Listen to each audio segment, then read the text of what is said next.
Let's talk about the dawn phenomenon today. I get so many students frustrated because they have high morning blood sugars, and I get it. You're working toward reversing insulin resistance, you're working on improving your blood sugars, you're working on reversing type 2 diabetes and prediabetes, maybe even fatty liver. And those morning blood sugars are so stubborn and just don't want to come down. What's going on? Why does it seem like other blood sugars are improving? Or maybe you fast all morning, or you're doing some intermittent fasting, and as soon as you eat, the blood sugar is lower than before you ate. Like, that doesn't make any sense, right? It's like, I'm fasting. Why is my blood sugar still high? So I'm going to set you clear with this, and things will make a lot more sense after you listen to this episode. So let's get right to it. First of all, let's talk about what the dawn phenomenon is and why we have higher morning blood sugars than sometimes, like I said, sometimes even after you eat, those blood sugars tend to be higher, which is super frustrating. This is a natural phenomenon somewhere around like 4 to 6 a.m., kind of depending on your personal circadian rhythm and when you normally wake up.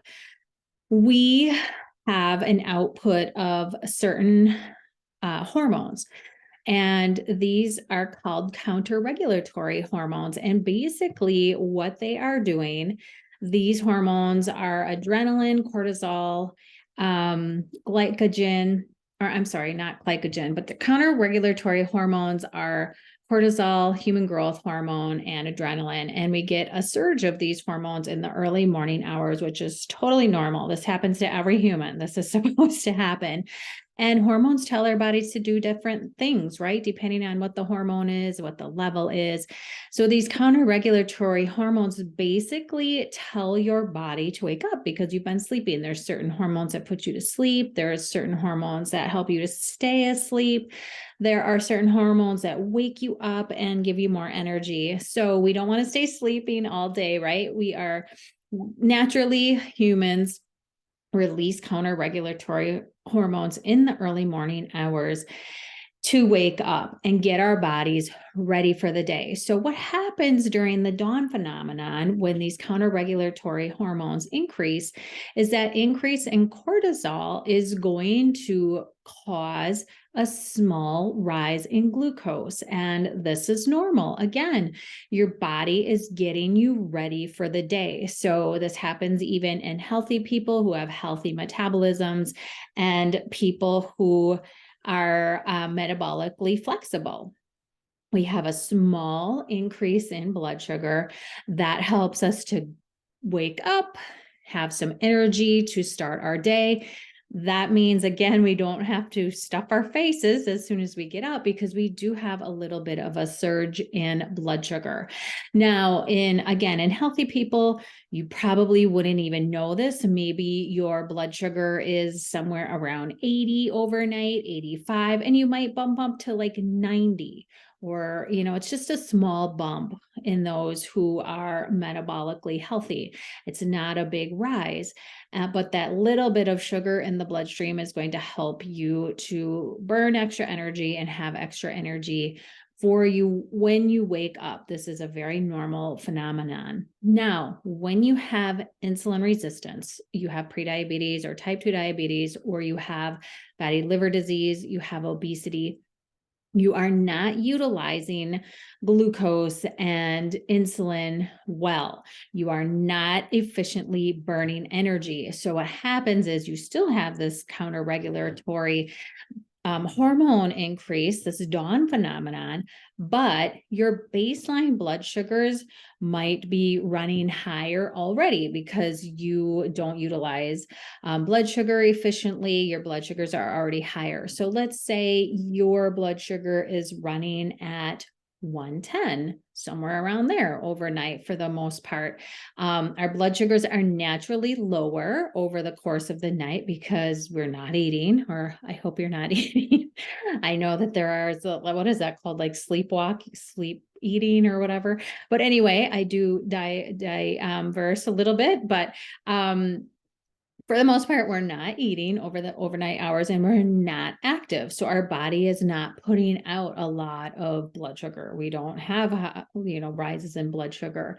But when you have prediabetes or type 2 diabetes, your blood sugars are running higher almost always because you're just not, again, efficiently burning the blood sugar. The insulin is high. You're not you're not getting the energy that you need into the cells efficiently. So you have a higher baseline and you still get the dawn phenomenon. You're getting a small bump up in blood sugar. So let's say now you have the counter regulatory dawn effect happen and your blood sugar increases to 120. Again, it's higher than you want to see. When you're in a fasted state, you might go get your blood sugar checked, or you might be using a CGM, a continuous glucose monitor, in order to see what your blood sugars are, or you check a morning blood sugar on a different glucose monitor, whatever it is, and your morning blood sugar is running around 120, which is higher than you want it to be. But that's because you had this counter regulatory hormone increase, and and because of that cortisol release, you are now getting a small increase in your blood sugar. So now let's say you have a blood sugar of 120. Now, most Americans, most people in the westernized culture will eat a high amount of carbohydrates in the morning. That's what we've been taught to do. That's what breaks our metabolism essentially over the course of time. So let's say you have that 120 blood sugar, you're going to go and eat a high amount of food, or I should say a high amount of carbohydrates. You eat pancakes, or you eat even whole grain cereal, even though it's whole grain, is going to have a lot of carbohydrate in it.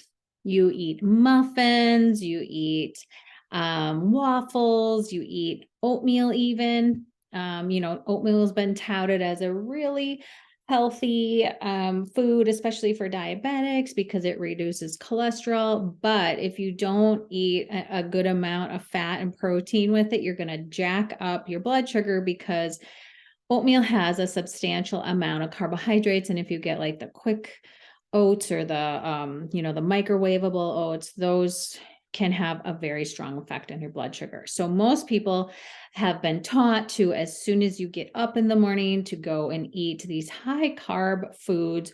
Maybe even, you're not eating grains or processed foods. Maybe you're eating a smoothie, or you're eating, again, a lot of oatmeal with fruit or whatever it is. You're having fruit juice, you're having natural juice, organic juicing, whatever it is, a high amount of carbohydrate. That's what most people eat for breakfast.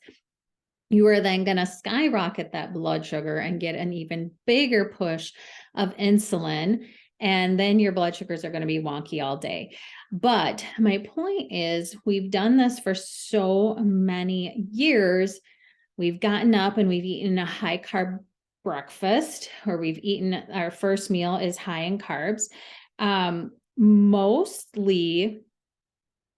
Americans, I shouldn't even say Americans, most westernized cultures will eat somewhere around 100 to 150 grams of carbohydrate just for breakfast in their breakfast meal, because breakfast foods are very, very carb laden and carb heavy. So they're starting out with a really high amount of carbohydrate in the morning. The average is somewhere around 120 grams. So most people are eating 100 to 150 grams of carbohydrate right away in the morning. Toast and jam, putting some creamer and sugar in their coffee, and maybe a banana and some yogurt. Like that could be a really standard breakfast, and you're already up to 100 grams of carbohydrate. So over time, you will start to break your metabolism. I mean, your body will deal with this for years and decades, but over time, over decades, your body just can't deal with that high amount of sugar in the morning or even throughout the day. And then insulin starts to become really high over the course of the day to try and deal with all of that excessive sugar. And so over time, you just kind of break your metabolism, right? Like the blood sugar remains high, the insulin remains high, the problem is there. So at any given time in the overnight hours in the unfed state, you only have about a teaspoon of glucose, which is only about 5 grams, which is a very small amount. You can all measure out like a teaspoon of sugar in the form of glucose in the bloodstream at any given time. So when you get up and you eat around 100 to 120 grams of carbohydrate, that's a substantial amount of sugar. And now your body's in this like emergency state where it's like, oh my goodness, I'm going from 5 grams of sugar in my bloodstream that, is what I survive on to 120 grams. Oh my gosh, what am I going to do? Sound the alarms, emergency, emergency. And so you have this huge push of insulin to try to deal with that amount of sugar, because that amount of sugar can get toxic to the body. I mean, I've talked about this before, like your body tightly regulates the amount of sugar in the bloodstream. You don't want to go too high or too low. If you go too high, you have issues with, we all know what happens when blood sugar gets too high. We can pass out, we can go into a really emergency state, or if a blood sugar gets too low, same kind of thing. We can pass out, we can black out. Your body has really tight regulation on your blood sugar. And so it pumps out this enormous amount of insulin. And then we just set ourselves up for wonky blood sugars throughout the whole course of the day. Then our blood sugar bottoms out. We feel shaky. We feel nauseous. But over the course of time, your body can just kind of get used to that, or not used to it, but it can start to, anticipate that amount of blood sugar and pumping out the insulin. So over time, you kind of just break your metabolism and your blood sugars remain elevated. And then all of a sudden, you are diagnosed with prediabetes, probably first. Usually, sometimes you broke your system so badly and your body is screaming so badly that you're already to type 2 diabetes. Like you've gone from like thinking you had normal blood sugar to type 2 diabetes. You just kind of go through that pre-diabetes phase. So now you do a lot of reading and you're like, okay, you maybe tried some things that the American Diabetes Association, I should say, the ADA has put out, like, okay, I need to exercise more. I need to lose some weight. And that's about all that they're going to tell you. But you do some more investigating. Maybe you find me and you're like, oh, I need to start doing some intermittent fasting. I need to bring my insulin levels down in order to actually reverse my disease process. So you start doing intermittent fasting, you lower your carb intake and your blood sugars start to come down. Maybe you're measuring your glucose throughout the day. You're measuring your hemoglobin A1C, which is the average of the blood sugars over the course of the last 3 months or so. And everything is improving except those darn morning blood sugars. What is going on? Why I get questions probably weekly about this, either an email or a message in my DMs or somebody responding to the podcast, whatever it is. Like, why won't my morning blood sugars come down? And these are the most stubborn. And here is why. Not many people can actually explain what is happening in terms where it makes sense. Now, realize that your average blood sugars are going to be elevated all the time, more than somebody who's metabolically fit, because again, your insulin is high and you're just going to be dumping out more blood sugar. And then if you're stressed out, you don't get enough sleep, cortisol will be even more of an issue. But you start measuring your blood sugars and you're like, okay, I'm fasting my morning blood sugar is still 120. Why? Like I'm fasting. I'm not taking anything in. I don't understand this. So here's what's happening. So your blood sugar is, we'll just say it's around 100 to 110 over in the overnight hours. It's still elevated. And maybe when you went to bed, it was 100 or 110 after, it's come down after you've eaten.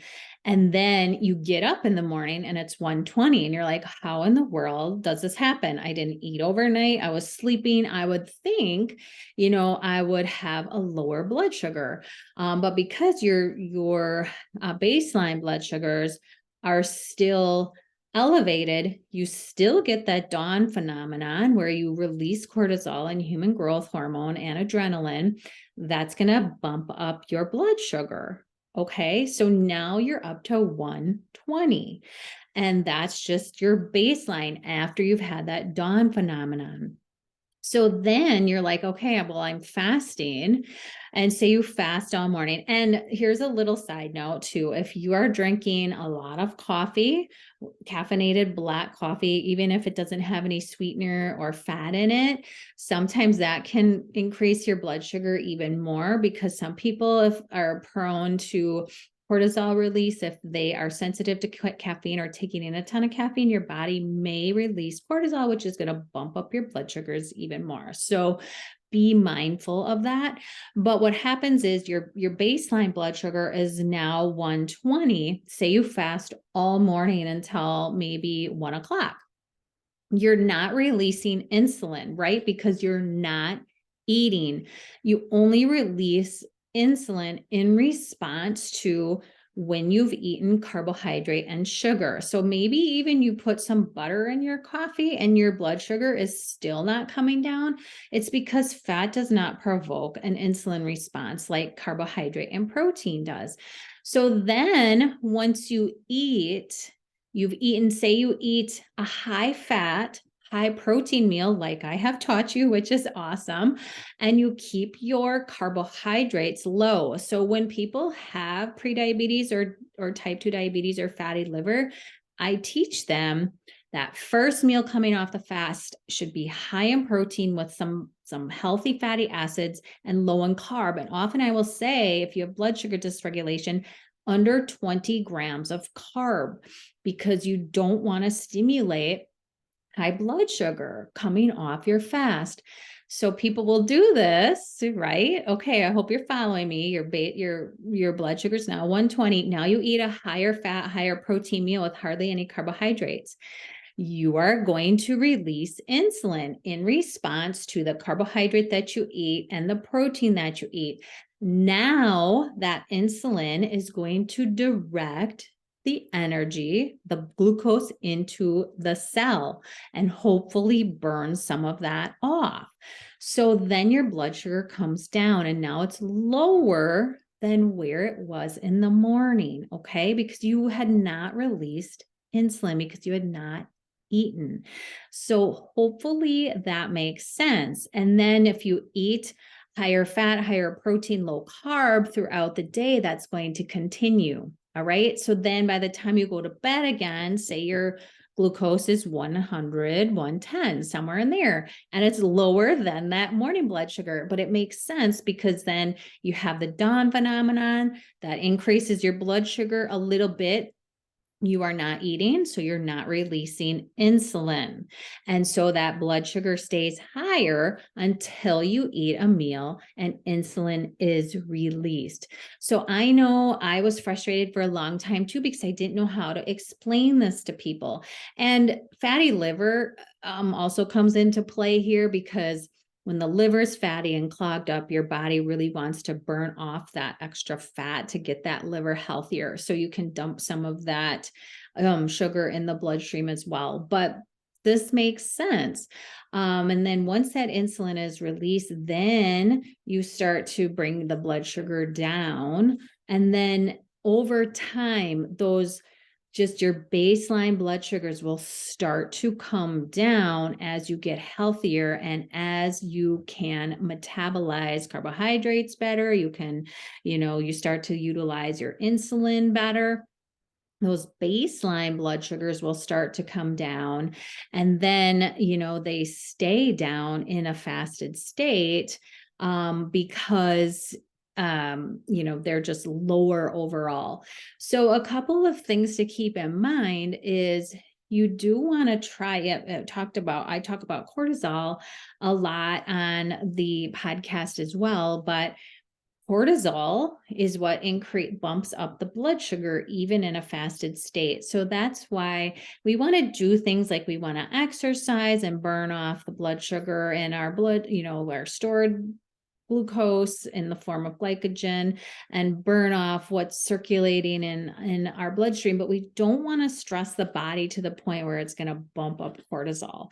So sometimes people can see that too when they're fasting and they have blood sugar dysregulation. They exercise and then they see another rise in blood sugar. And again, this makes sense because you're going to be burning off, your body's going to be taking stored forms of glycogen in stored forms of carbohydrate to burn off, right? Which is good. That's what you want to do. You want to burn out that extra energy. That's the whole point of fasting. Well, not the whole point, but a lot of the point of fasting and reversing insulin resistance. But sometimes when you're exercising to the point of stressing your body, like way over stressing your body, then you get a cortisol increase too, which causes even more blood sugar to be released. So when we look at this whole picture and what is going on, so when you were eating really high carb breakfast as soon as you got up, that was a big emergency for your body. Like, holy crap, I'll sound the alarms. My blood sugar is going up to 160, 170, 180. Like, we need a big insulin push here. We need to deal with all this blood sugar. And then you're just on this blood sugar roller coaster all day long, right? Like, you just felt like crap and you had to figure out how to regulate your blood sugar. So that was a big emergency to the body, right? So now I know it's frustrating to see those high blood sugars, especially when you're fasting and you're eating low carb or you're eating ketogenic.